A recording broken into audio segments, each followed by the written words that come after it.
Right. It's a truly fascinating exploration of interconnectedness.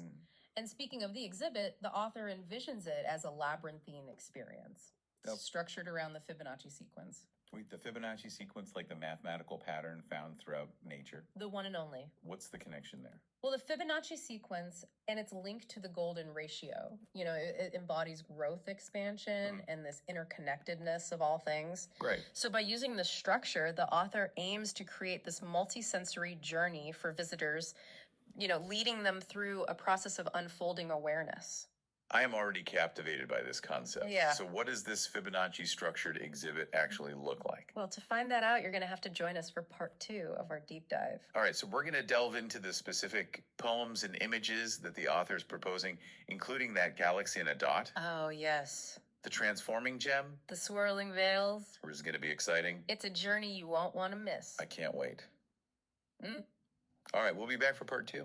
Welcome back to our deep dive into ALchimie della Luce, Trasmutazione della Luce in Coscienza. I'm so ready to explore this Fibonacci structured art exhibit. Last time we were talking about that, right? Yeah, it sounds absolutely incredible. Well, let's step into the labyrinth and see what the author has in store for us. Okay. How about that? Sounds good. All right, so the document mentions specific poems and images, as potential elements of this exhibit. Yeah. Where do you think we should begin? I'm curious about the starting point of this journey through the exhibit. What's the first thing that visitors would encounter? Well, the journey begins in a room titled The Origin of Light. Okay. And it features un'intera galassia in un puntino. That's right. An entire galaxy in a dot. The poem from the author's dream. Yeah, where they envision those galaxies within tiny dots. That's a pretty amazing image to start the exhibit with. It really sets the stage, doesn't it? Yeah. Imagine entering a dimly lit room. Okay. And there's a single point of light shimmering at the center. As you approach, the point expands and it reveals this swirling galaxy contained within... Whoa, that would be an incredible experience. Right. To see that vastness contained within something so small, it really plays with our perception of scale. It does, and it reminds us that vastness can exist even in the seemingly insignificant. Right, like we were talking about before. Exactly. The stone and the gem. Yeah, and the author's intention here is to evoke a sense of wonder. To encourage visitors to kind of question their assumptions about reality. I like it. It's like a cosmic wake-up call. Yeah, you could say that. So where do we go from there? All right, so the next room in our Fibonacci sequence is called Emerging Light and Consciousness. Okay.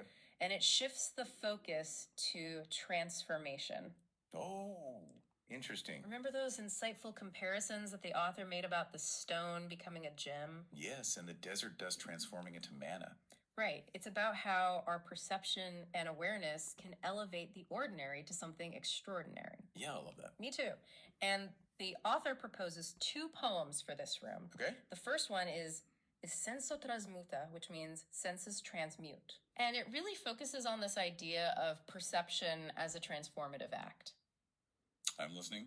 Picture this, okay? An image of a rough stone that gradually transforms into a brilliant gem as you gaze upon it.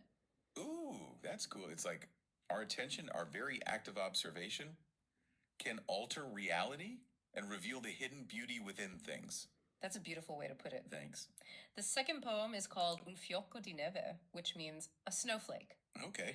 And it explores this idea of the eternal present.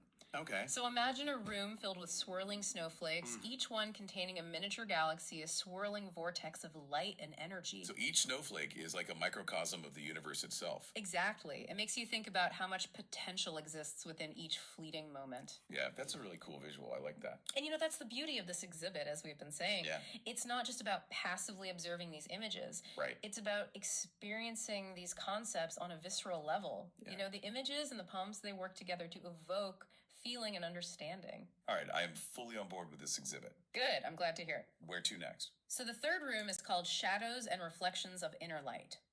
Ooh. And this one takes a bit of a turn towards the mysterious and introspective. That sounds fascinating. What does this exploration of inner light involve?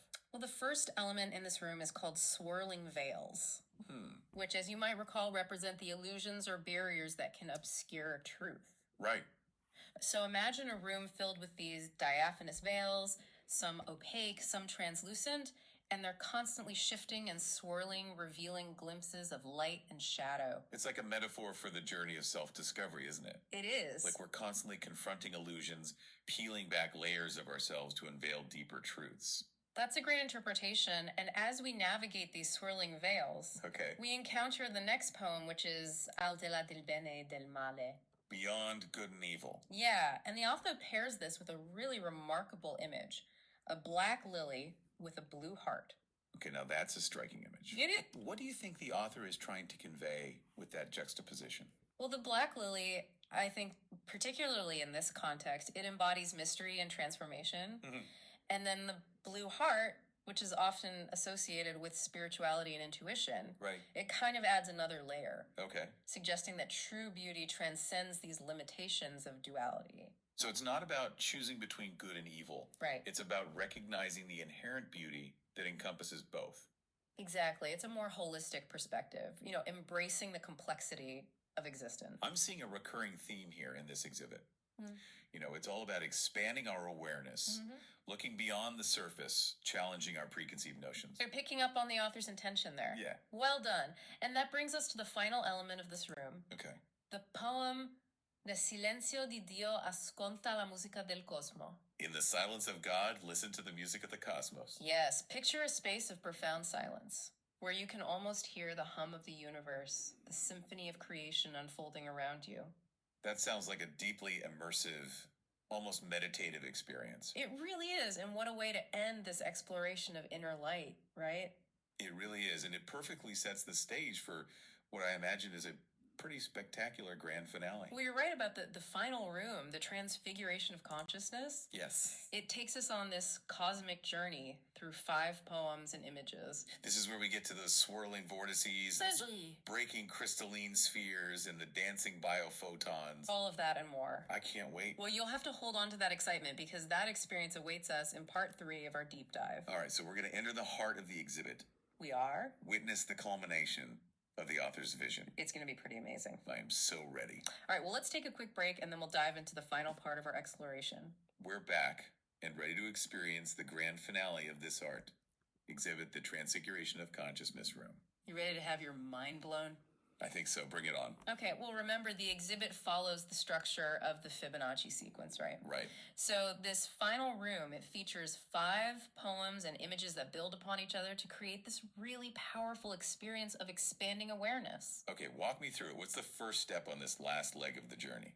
All right, so the room begins with la lotta con l'aquila, which means the struggle with the eagle. Yeah. And picture this, a darkened space where a shadowy figure is locked in this struggle with a massive eagle. Their forms are swirling against a backdrop of stars.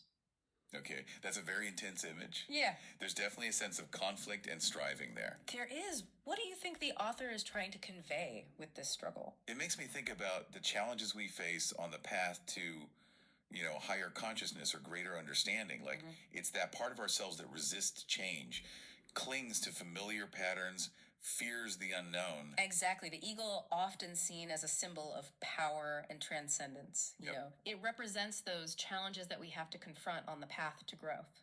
So it's a battle against our own limitations then, an internal struggle that we have to overcome to really evolve. Precisely. And the author seems to be saying that this struggle, while it can be difficult, it's absolutely essential for growth. Right. It's a necessary part of the transformation process. It is. We often learn the most from our challenges, don't we? We do. So where does this struggle lead us in the exhibit? What's next? From the struggle with the eagle, we move to Giordano Bruno enfrange la sphère cristalline. Giordano Bruno shatters the crystalline spheres. Yeah, and try to visualize this, a giant fractured crystalline sphere. Okay. Representing that limited worldview that Bruno challenged. And as you approach it, the sphere shatters, completely revealing this infinite expanse of stars behind it. Wow, that's a powerful image of breaking free from those limitations. Yeah. Giordano Bruno was a true visionary. He really dared to challenge the accepted understanding of the cosmos. He did, and the author is using Bruno's story to symbolize the courage it takes to embrace new paradigms, shattering those illusions that confine us and stepping into that vastness of possibility. I love that it's a reminder that to really grow, we have to question everything we think we know and be open to new ways of seeing the world. Absolutely. So what comes after we've shattered these metaphorical spheres? Then we enter this realm of pure energy and light with la danza cosmica dei biofotoni. The cosmic dance of biophotons. Yes.